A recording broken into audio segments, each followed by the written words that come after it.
Risk எடுக்க சொல்கிறீங்க அப்படின்னாரு. ரிஸ்க் இல்லைங்க, உங்கள் ஃப்யூச்சரே மாறும் வாங்க அப்படின்னு. அப்படி தூக்கும்போது கை வழுக்கி காலில் பட்டு கால் உருகி போச்சு. இல்லைப்பா நீ வேற ஆளை வச்சு எடு, இல்லைன்னா என்னை விடு அப்படின்ட்டு அந்தமா கிளம்பி போயிடுச்சு. சிவாஜி கூட வந்து பல பாக பிரிவினை, பாலும் பழமும்.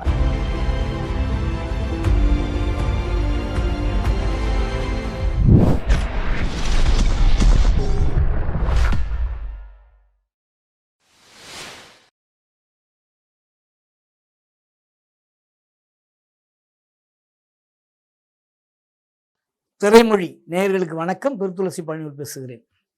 இந்த வாரம் பிரபல பெண் கலைஞர், கதாநாயகி, தமிழ் சினிமாவில் வெற்றி கூடி நாட்டி வெற்றி வலம் வந்தவர் அபிநய சரஸ்வதி, கன்னடத்து பைங்கிலி சரோஜா தேவி அவர்கள். அவரை பற்றி தான் சொல்ல போகிறோம்.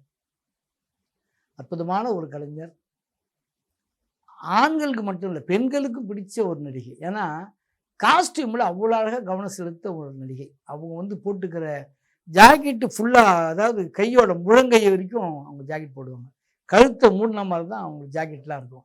புடவையும் அதே மாதிரி முழுமையாக மூடின மாதிரி தான் புடவையும் கட்டுவாங்க. ரெட்டை பின்னல் போடுவாங்க, பொட்டு வைப்பாங்க, பூ வைப்பாங்க. அதெல்லாம் வந்து ஒரு அழகுப்படுத்தி, சாதாரண நம்ம நாட்டில் ஒரு தமிழ் பெண் எப்படி இருப்பாளோ அதே மாதிரி அவ்வளோ அற்புதமாக ஒவ்வொரு படத்திலையுமே அப்படிப்பட்ட தோற்றத்தில் அப்படி ஒரு காஸ்டியூமில் நடித்து அனைவரையும் கவர்ந்தவங்க சரோஜா தேவி அவர்கள். அவர் அறிமுகமான படம் திருடாதே. எப்படி அந்த படத்துக்கு வந்தாங்கன்னா, அவங்க முதல்ல ஆரம்பத்தில் சின்ன சின்ன வேஷங்கள்லாம் நடிச்சிட்டு இருந்தாங்க. சபாஷ் மீனால ஒரு டான்ஸு, தங்கமலை அரசில் ஒரு டான்ஸ், இப்படி சின்ன சின்ன படங்களில் நடனம், ஒரு சின்ன டான்ஸ் வந்து ஆடிட்டு போவாங்க, இல்லை சின்ன ஒரு கேரக்டர் வந்து நடிச்சுட்டு போவாங்க. இப்படி தான் நடிச்சிட்டு இருந்தாங்க. இப்போ தான் சின்ன நம்மளே தங்கமலை அரசு கதாவசனம்லாம் எழுதியிருந்தார்.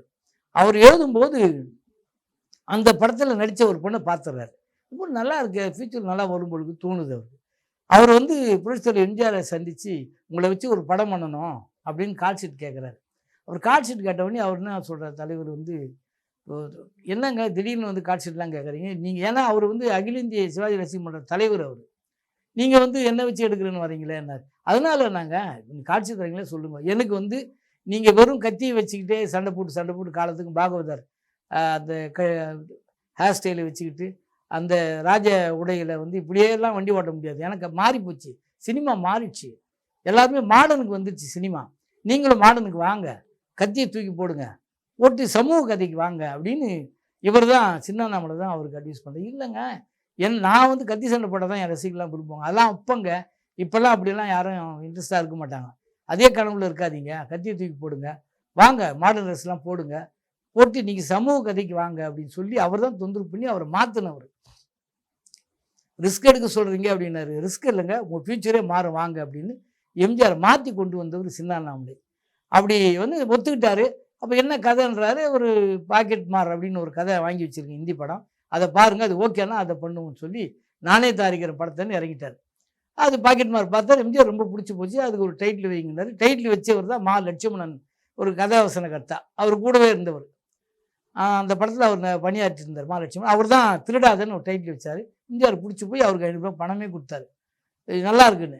அந்த படத்தில் இந்த படத்தில் நடிக்கணும்னா, ஏன்னா என்ன பிரச்சனைனாக்கா, என் கால் ஷீட் இல்லை, நான் வந்து 6 மணிலேருந்து 10 மணி வரைக்கும் தான் நடிக்க முடியும், அந்த கால் ஷீட்டுக்கு ஏற்ற மாதிரி புது நடிகை கண்டுபிடிங்க அப்படின்னு எம்ஜிஆர் சொல்கிறாரு. சொன்ன உடனே அவர் ஓகே நான் அதுக்கேற்ற மாதிரி பிடிக்கிறேன்ட்டு தான் சரோஜா தேவி கூட்டின்னு வந்து அவர் தான் கூட்டிகிட்டு வந்து அறிமுகப்படுத்துகிறார். இந்த பொண்ணு ஓகேவான்னு எம்ஜிஆர் பார்த்து பிடிச்சி போச்சு. உங்களுக்கு ஓகேன்னா எனக்கும் ஓகே தான், ரைட்டுன்னாரு. அதுதான் ஃபஸ்ட்டு படம் திருடாத. அந்த படத்தில் 2 பேரும் ஜோடி சேர்ந்து நடிக்கிறாங்க. அவங்க நடிச்சிட்டு இருக்கும்போது ஒரு சில கட்டத்துக்கு அப்புறம் ஷூட்டிங்லாம் போயிட்டுருக்கிற நேரத்தில் திடீர்னு ஒரு நாடகத்துக்கு எம்ஜிஆர் போய் இன்ப கனவுன்னு ஒரு நாடகம் போய் நடிக்க போனார். குண்டுமணி தூக்கி இறக்கணும், கீழே தூக்கி போடுற மாதிரி காட்சி. அப்படி தூக்கும்போது கை வழுக்கி காலில் பட்டு கால் உறிஞ்சி போச்சு. அவ்வளோதான், படம் ஸ்டாப் ஆகிடுச்சு, நின்று போச்சு. அதுக்கப்புறம் ஹாஸ்பிட்டல் அட்மிட் ஆகி ட்ரீட்மெண்ட்டுக்கு போயிட்டார். படம் நின்று போச்சுன்னு சின்னண்ணாமலைக்கு ஒரு டென்ஷன். என்னங்க இப்போ எடுத்த படம் இப்படி நின்று போனால் நான் என்னங்க பண்ணுறது, பணம்லாம் படிக்க போச்சு அப்படின்னு எம்ஜிஆர் கூப்பிட்டு ஹாஸ்பிட்டலில் வர வச்சு பேசி, நீ எல்லாம் ஃபீல் பண்ணாத, ஏஎல் சீனிவாசன் இருக்கார்ல கண்ணதாசோட பிரதர், அவர்கிட்ட போய் இந்த படத்தை ஒப்படைங்க, அவர்கிட்ட இருந்து அமௌண்ட்டு மொத்தத்தையும் என்ன செலவு பண்ணிங்களோ அதை வாங்கிடுங்க, அவர் இனிமேல் அவர் அந்த படத்தை அண்டர்டேக் பண்ணி பண்ணுவார் அப்படின்னு சொல்லி அனுப்பி விட்டுறாரு. அதே மாதிரி ஒரு சின்னவனவங்களை போய் ஏஎல் சீனிவாசன்கிட்ட எல்லாத்தையுமே எழுதி பத்திரத்தெல்லாம் கொடுத்துட்டு படத்தை அவங்ககிட்ட ஒப்படைச்சிட்டு இவருக்கு பணத்தை வாங்கி வந்துடுறாரு. அதுக்கப்புறம் எம்ஜிஆர் சரியாகி சீக்கிரமாகவே சரியாகி வெளியே வர்றாரு. அந்த படத்தோட ஷூட்டிங் தொடங்குறாங்க. இதே சரோஜாதேவி, எம்ஜிஆர், தங்கவேலு, இம்மன் ராஜ் இப்படி எல்லாரும் தொடர்ந்து நடித்து நல்லபடியாக எடுத்து முடித்து படம் வெளிவந்து சூப்பர் ஹிட்டு, பெரிய ஹிட் ஆயிடுச்சு. பட்டுக்கோட்டை கல்யாண சுந்தரம் படத்தில் ஒரு பாட்டு இருப்பார், திருடாதே பாப்பா திருடாதே, வறுமை நிலைக்கு பயந்து விடாதே, திறமை இருக்கு மறந்து விடாதே, இப்படின்னு ஒரு பாட்டு இருப்பார். அந்த பாட்டு பட்டி தொட்டி எல்லாம் போய் படத்தை பெரிய ஹிட் ஆக்கிடுச்சு. அந்த படத்தில் ஹீரோயினி அறிமுகமான சரோஜாதேவி எல்லா ப்ரொடியூசராலும் தேடப்பட்டாங்க, எல்லா ஹீரோவாலும் தேடப்பட்டாங்க. அதுக்கப்புறம் எம்ஜிஆர் வந்து தான் அவருடைய இயக்கத்தில் ஒரு படம் எடுத்துக்கிட்டு இருந்தார், நாடோடி மன்னன். அந்த படத்தில் பானுமதி நடிச்சிருந்தாங்க. பானுமதி வச்சு இவருடைய டைரக்ஷனில் அந்த அம்மாவுக்கும் அவருக்கும் மோதல் வந்துகிட்டே வந்தது, பானுமதிக்கும் எம்ஜிஆருக்கும். அந்த மோதலில் அவங்க வந்து, எப்பா நீயே டைரக்ஷன் பண்ண, வேறு யாரோ ஒருத்தர் வச்சு பண்ணிக்கணும், இல்லை இல்லை நான் தான் பண்ணுவேன், நீங்கள் அதெல்லாம் சொல்லாதீங்க, நான் கரெக்டாக தான் எடுக்கிறேன் அப்படின்னு மோதல் வந்தவொடனே, இல்லைப்பா நீ வேற ஆளை வச்சு எடு, இல்லைன்னா என்னை விடு அப்படின்ட்டு அந்த அம்மா கிளம்பி போயிடுச்சு. அதுக்கப்புறம் தான் எம்ஜிஆர் கடைசியில் கத்தி கூட்டு பார்த்து பானுமதி செத்தாங்கன்னு சொல்லி சீனை வச்சுட்டு பகுதியில் அதுக்கு பின்னாடி வர காட்சி முழுக்க சரோஜாதேவி ஹீரோயினியை போட்டு அந்த பகுதி கலர்லேயே அந்த படத்தை எடுத்தார். சரோஜாதேவி 2வதாக நடித்த படம் நாடோடி மன்னன். ஆனால் ரிலீஸ் ஆன படம் நாடோடி மன்னன் தான் முதல்ல வந்தது. அறிமுகமான படம் திருடாது. அப்படி அவங்களுக்கு பிரபலமாச்சு. அதுக்கப்புறம் தாயக தனியன், தாய் சொல்லி தட்டாதே, வரிசையாக அவர் இவரு கூட எம்ஜிஆர் கூட தொடர்ந்து தேவர் பிலிம்ஸ் அத்தனை படமே சரோஜாதேவி தான் ஜோடி. ஒவ்வொரு படமும் ஹிட்டு. சாதாரண படம் தேவர் பிலிம்ஸில் அவர் நடித்த படம் சாதாரண படம் எதுவுமே கிடையாது. அவ்வளோ அற்புதமான படம் ஒன்று ஒன்றா அவருக்கு ஜோடியாக நடித்தாங்க. அதுக்கப்புறம் சிவாஜி கூட வந்தாங்க.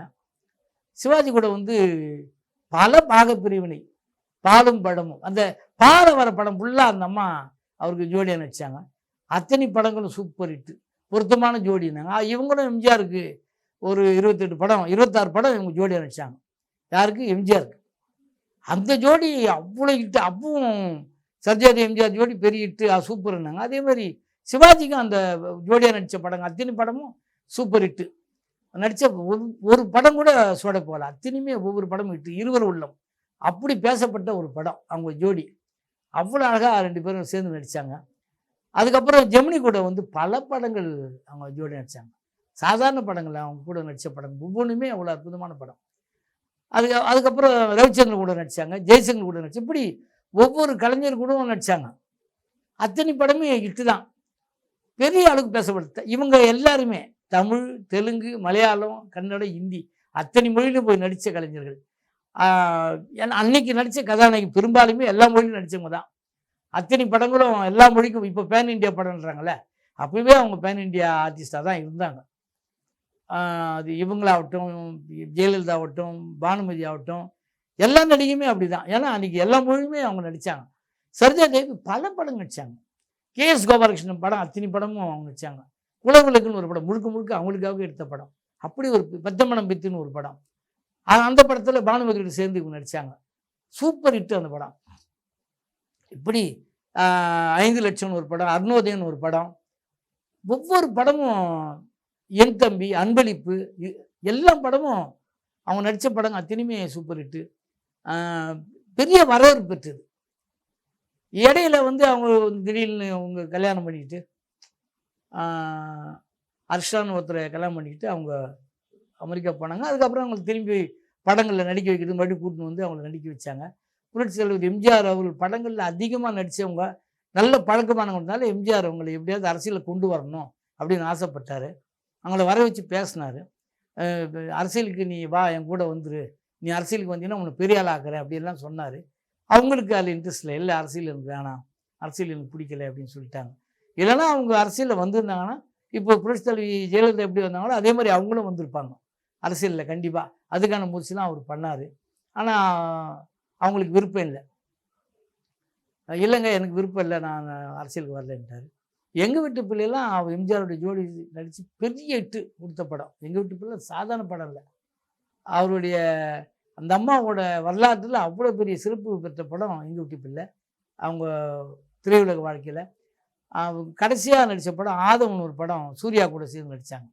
நடிகை சூர்யா கூட, சூர்யா, வடிவேலு எல்லாருமே நடிச்சிருப்பாங்க. கே.எஸ். ரவிக்குமார் தான் டைரக்ஷன் பண்ணிருப்பார். அவ்வளோ கடைசியாக அவங்க நடித்தது. அந்த படத்துலையும் அற்புதமாக நடித்தாங்க. அர்ஜுன் கூட இணைஞ்சு நடித்தாங்க. ஒரு முக்கியமான கேரக்டரில் தாய்மேல் ஆணைன்னு ஒரு படம். இப்படி ஒவ்வொரு கலைஞர் கூடவும் இணைஞ்சு நடித்தாங்க. நடிக்காத ஹீரோங்களே கிடையாது. பெரிய ஹீரோ சாதாரண ஹீரோ வரைக்கும் அத்தனை பேர் கூட ஜோடியாக நடித்தாங்க. சிவாஜி கூட தேனும் பாலும் நடித்தாங்க. இருமலர்கள் நடித்தாங்க. இப்படி ஒவ்வொரு படமும் நடித்த படங்கள் அத்தனையுமே சூப்பர் ஹிட்டு. அப்படி ஒரு வரலாற்றுக்குரிய படங்களாக இருந்தது. அதுக்கப்புறம் இங்கே சென்னைக்கு வந்து மறுபடியும் நடிக்கணுன்றதுனால நிறைய பேர் போய் கேட்டாங்க. இல்லை எனக்கு உடம்பு சரியில்லை, அதனால் நான் இப்போ நடிக்க இன்ட்ரெஸ்ட் காட்டல, என்னை விட்டுருங்க. நான் ஏற்கனவே நடித்த படத்தை பாருங்கள், உங்களுக்கு பார்க்கணுன்னு ஆசைப்பட்டீங்கன்னா நடித்த படத்தை பாருங்கள், அது கண்டிப்பாக உங்களுக்கு பிடிக்கும். அது மூலம் எனக்கு ஆதரவு தெரிவிங்க, எனக்கு விருப்பம் இல்லை, நடிக்க வரல அப்படின்னு சொல்லி அவங்க சினிமா விட்டு ஒதுங்கிட்டாங்க. தன்னுடைய கணவர் மறைவுக்கு பிறகு அவர் சினிமா விஷயத்தில் ரொம்ப இன்ட்ரெஸ்ட் காட்டல. இப்படி அவங்களும் கிட்டத்தட்ட ஒரு 150 படத்துக்கு மேலே நடிச்சிருக்காங்க. அவங்க 100வது படம் பெண் என்றால் பெண், ஆருதாஸ் டைரக்ஷனில் வந்து அந்த படம். சிநேகிதின்னு ஒரு படம். இப்படி ஒவ்வொரு படத்துலையுமே அவங்க அவங்க கதாபாத்திரம் அவ்வளோ சிறப்பாக இருக்கும். கேரக்டர் அப்படி அதுக்கேற்ற மாதிரி அவ்வளோ சிறப்பாக பண்ணுவாங்க. ஜெமினி கூடலாம் ஒவ்வொரு படமும் அவ்வளோ சிறப்பாக நடிச்சிருக்காங்க. ஜெமினி, ஜெய்சங்கர், ரவிச்சந்தர், எம்ஜிஆர், சிவாஜி, அதாவது தமிழ் சினிமாவில் யார் யார் முன்னணி ஹீரோவாக இருந்தாங்களோ அத்தனை பேர் கூட சேர்ந்து ஹீரோயினியாக நடித்து நல்ல பேரும் புகழும் பெற்று அவருடைய கணவருடைய மறைவுக்கு பிறகு தான் அவங்க சினிமா விட்டு விலகினாங்க. அவ்வளோ அற்புதமான ஒரு நடிகை. எல்லாம் அதாவது ரசிகர்களுக்கு கொண்டாடின ஒரு கதாநாயகி, ரொம்ப பிடிச்ச ஒரு கதாநாயகி, அது பெண்களுக்கு அதிகமாக பிடிச்ச ஒரு கதாநாயகி. அவங்க நடித்த படத்தில் அத்தனை படத்துலேயும் பாடல்கள் சூப்பர் ஹிட் ஆகும். காவேரி கரை இருக்குது, கரை மேலே பூவு இருக்குது, பூவில் இப்படி ஒவ்வொரு படத்துலையும் எல்லாமே ஹிட்டு அவங்க படத்தில். காவேரி ஒரு கரை சொன்னவர் வந்து இந்த படம் மீண்டும் இது ஆடிப்பெருக்குன்னு ஒரு படம், அற்புதமான படம். இப்படி அவங்க பேர் சொல்லக்கூடிய ஒவ்வொரு படமும் சிறப்பான படங்கள் தான். எல்லாம் பெரிய இயக்குநர்கள் ஸ்ரீதர்லேருந்து KS கோபாலகிருஷ்ணன்லேருந்து அன்றைக்கி அன்றைக்கி முன்னாடி இருந்த அத்தனை இயக்குநர்களும் இந்த அம்மாவோட ஹீரோயினியை வச்சு படத்தை இயக்கியிருக்காங்க. பெரிய பெரிய நிறுவனங்கள் இவங்களை வச்சு படங்களை தயாரிச்சிருக்காங்க. ஏபிஎம் அன்பேவா மிகப்பெரிய ஹிட்டு, ரெக்கார்ட் பிரேக் கலெக்ஷன் அந்த படம். எங்கள் வீட்டு பிள்ளை அதே மாதிரி வாகனிக்கு பெரிய கலெக்ஷனை கொடுத்த ஒரு படம். அப்படி ஒரு ரெக்கார்ட் பிரேக் பண்ண படங்கள்லாம் நடித்த ஒரு நடிகை. அதுக்கப்புறம் அவங்க கணவர் மறைவுக்கு பிறகு சினிமா விட்டு ஒதுங்கிட்டாங்க. ஆனால் தேவைப்படும் போது எங்கேயாவது இப்போ நம்மளுடைய ஊரில் ஏதாவது திரையுலக நிகழ்ச்சிகள் நடந்தால் அதில் வந்து கலந்துக்கிறாங்க. ஏதாவது விருதுன்னு இருந்தால் வந்து கலந்துக்கிறாங்க. தமிழ்நாட்டை நான் மறக்கலை, என்றைக்கும் மறக்க மாட்டேன். என்னை வாழ வச்சு தமிழகம், தமிழ் சினிமா என்றைக்கும் நன்றியோடு நான் இருப்பேன் அப்படின்னு இன்ன வரைக்கும் சொல்லிகிட்டு இருக்காங்க. நன்றி, வணக்கம். அடுத்த வாரம் வேறு ஒரு கலைஞரை பற்றி உங்களுக்கு செய்தியோடு உங்களை சந்திக்கிறேன்.